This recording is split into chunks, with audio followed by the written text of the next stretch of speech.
Cuando la corona reposó sobre la cabeza de un niño, el aire en Jerusalén se tensó. Judá había llegado a un punto de quiebra moral. Altares escondidos en bosques oscuros, columnas erigidas a dioses extraños, idolatría tan arraigada que la verdadera adoración parecía un recuerdo lejano. Sin embargo, en medio de aquella decadencia, surgió Asa. Su nombre significa médico o sanador, y fue así como aquel joven rey transformó la enfermedad espiritual de su pueblo en un brote de vida. Desde el instante en que ascendió al trono, Asa comprendió que su herencia no era una simple sucesión dinástica, sino un llamado a restaurar la fidelidad de Judá. No gobernó como un niño mimado, ni se abrigó en la tolerancia para ganar simpatías. Al contrario, con mano firme derribó cada altar pagano, tumbó las columnas de Asera, quemó los postes incrustados de ídolos. Sus actos eran tan drásticos que muchos temieron su juventud y su audacia. Pero en el fondo de su corazón resonaba una convicción inquebrantable: la honra del Dios vivo era la única estabilidad duradera. En el silencio que siguió a sus reformas, 10 años de paz descendieron sobre la tierra como un manto de gracia. Fue un periodo de reconstrucción total, muros reparados, cosechas recuperadas, lluvias restablecidas en su estación propia.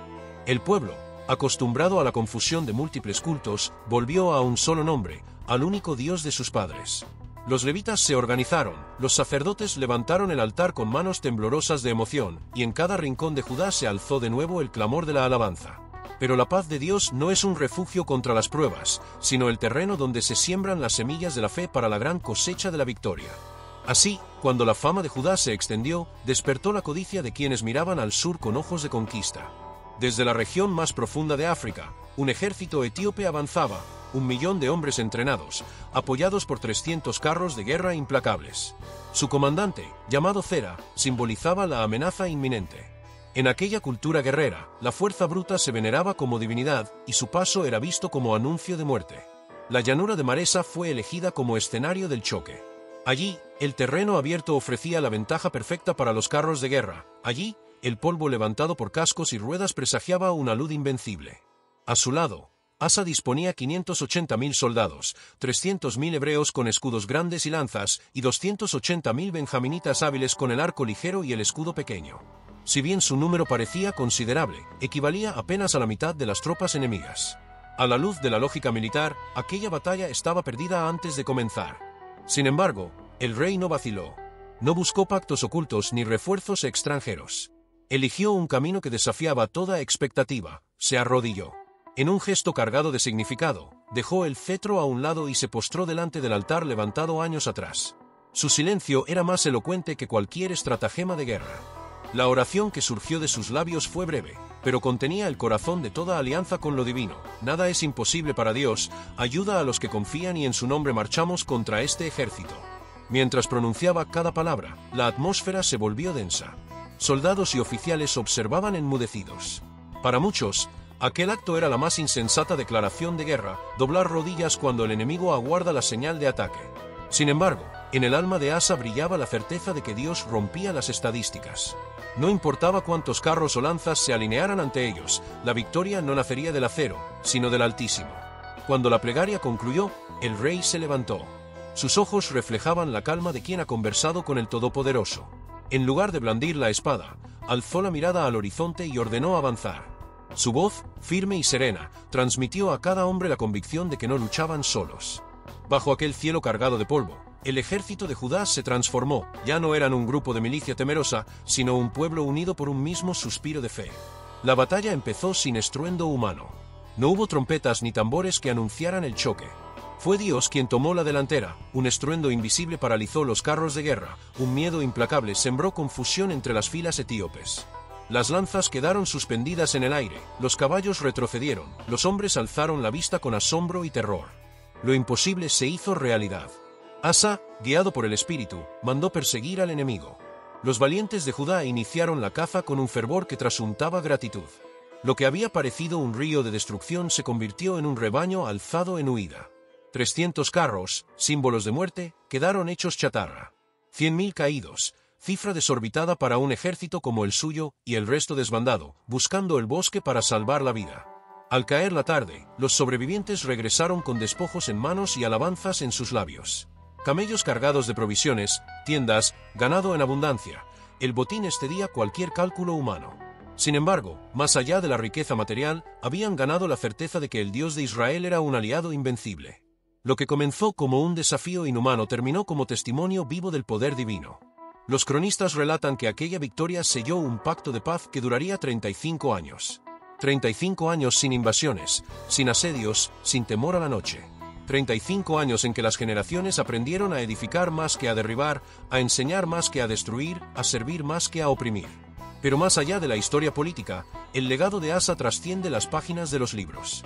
Enseña algo que el mundo moderno con frecuencia olvida: la verdadera fortaleza nace de la humildad. Un corazón dispuesto a reconocer su propia incapacidad y a confiar en aquel que trasciende la lógica. No se ganó el reino por cuna ni por habilidad militar, sino por la simple certeza de que Dios obra en favor de quienes se rinden a Él. Hoy, tus propias batallas pueden sentirse tan desiguales como aquella llanura de Maresa. 1 millón de problemas, 300 carros de obstáculos y apenas un puñado de recursos.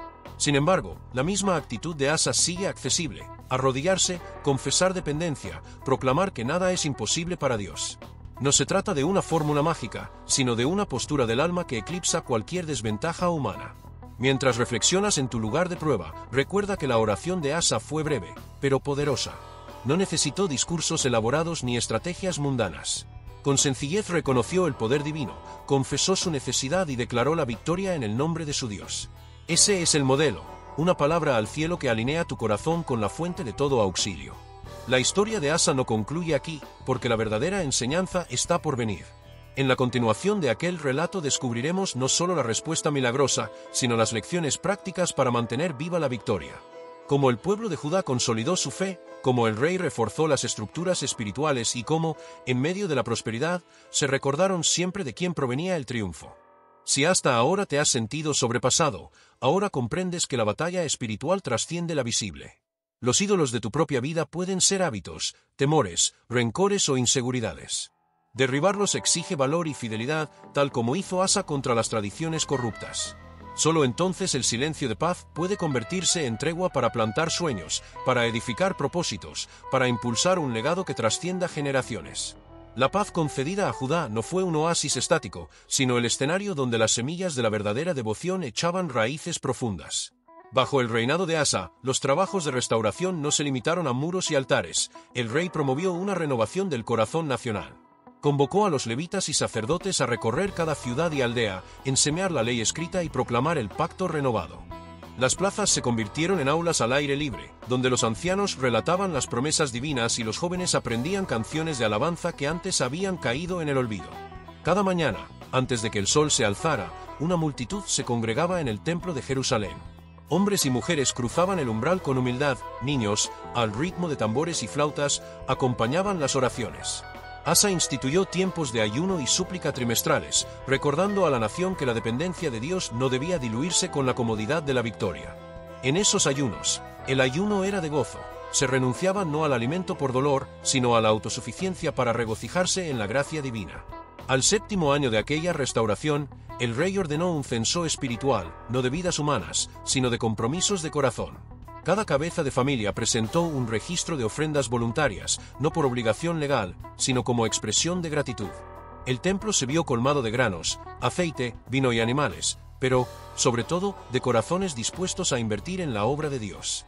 Ese día, los coros entonaron un himno que se remontaba a los días de David, y las trompetas resonaron con tal fervor que la noticia cruzó el Jordán hasta los confines del desierto de Negev. Sin embargo, la prosperidad espiritual también trajo desafíos internos. A medida que las riquezas materiales se multiplicaban, surgieron tentaciones de centralizar el poder en manos de la nobleza, descuidando al pueblo humilde. Algunos condes de las regiones montañosas reclamaban mayores tributos, justificándose en la necesidad de mantener murallas y carros. La armonía que Asa había logrado se vio amenazada por murmullos de injusticia. El rey, al conocer la discordia, no actuó con prepotencia, sino con sabiduría. Convocó un concilio en Jerusalén, donde escuchó a los líderes y a los campesinos. Bajo la guía de los profetas, se establecieron normas equitativas de recaudación, protegiendo a los pobres y garantizando fondos para fortalecer las fronteras. La lección fue clara: una verdadera restauración involucra tanto el altar como la justicia social. Asa recordó a su pueblo que el amor a Dios y al prójimo eran dos hebras de un mismo tejido. Con ello, selló un pacto de unidad que perduró más allá de su vida, y que llamó el compromiso de la balanza justa. Cada año se celebraba una feria en la que los excedentes de cada región se compartían libremente, prodigando ayuda a las familias afectadas por sequías o plagas. En ese clima de solidaridad, la comunicación con las naciones vecinas adquirió un nuevo matiz. Mientras antes Judá había alternado entre alianzas temporales y confrontaciones, ahora proyectaba una imagen de fortaleza moral irresistible.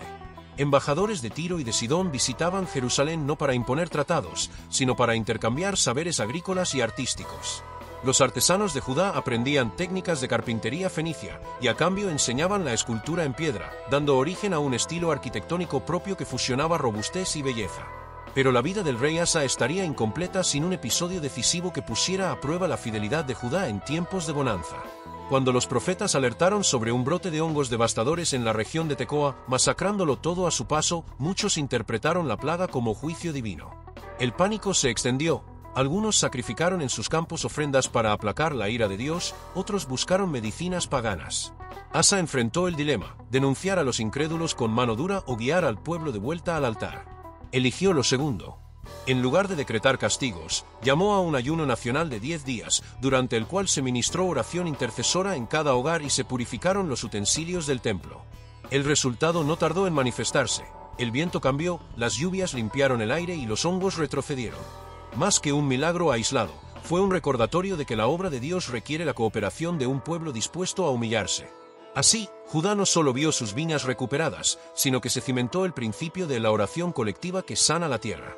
Al concluir aquel año, el rey reunió los registros de las cosechas y presentó un informe al pueblo. No se trataba de una exhibición de cifras, sino de un testimonio. Cada tonelada de trigo, cada cántaro de vino, había sido fruto de la obediencia y de la intercesión. En una ceremonia solemne, los ancianos pronunciaron palabras de bendición sobre el trono de Asa, reconociendo que su sabiduría venía de Dios y ratificando su liderazgo espiritual. Con el paso de las décadas, la memoria de la liberación de Maresa seguía viva, pero las nuevas generaciones necesitaban nuevos símbolos de fe. Asa entendió que un pueblo crece cuando reaviva su patrimonio espiritual. Así, patrocinó la compilación de los salmos utilizados en las batallas antiguas, junto con testimonios escritos de testigos oculares. De ese esfuerzo nació un libro de alabanzas y memorias que se convirtió en el manual diario de adoración en Judá. Sin embargo, ningún reinado es eterno. Al final de su vida, Asa enfrentó una última prueba, la enfermedad que le postró en la cama. Algunos médicos extranjeros ofrecieron remedios dudosos. Recordando su juventud, el rey se aferró a la misma convicción que le había llevado a derribar ídolos: la verdadera sanidad viene de Dios. Rehusó los falsos bálsamos y ordenó orar por él. Aun en su lecho, meditaba en los pasajes de los profetas y dictaba instrucciones para la sucesión y para la preservación de las reformas. Sus últimas palabras fueron una exhortación a su hijo: mantén el corazón íntegro, confía en el Señor y no desvíes tu mirada de la alianza. Asa murió rodeado de alabanzas y testimonios vivientes. Su legado no quedó en libros de historia, sino en el latido constante de una nación que había descubierto la fuente del verdadero poder. 71 años después de aquella coronación infantil, Judá seguía hablando de la paz de Asa como el gran milagro que enseñó a vencer con la rodilla en tierra y la mirada en el cielo. Hoy, al mirar tus propias circunstancias, puedes aprender de la segunda mitad de su historia. La victoria no se consolida solo con un gran milagro inicial, sino con la fidelidad cotidiana, la enseñanza, la justicia, la solidaridad, la intercesión y la preservación de la herencia espiritual. Cada plaga, cada suspiro de crisis, puede ser una oportunidad para reavivar la alianza y reforzar los muros invisibles del corazón. Mientras cierras este capítulo, recuerda que tu vida también tiene una segunda mitad, donde las bendiciones requieren cuidado y las victorias, gratitud activa.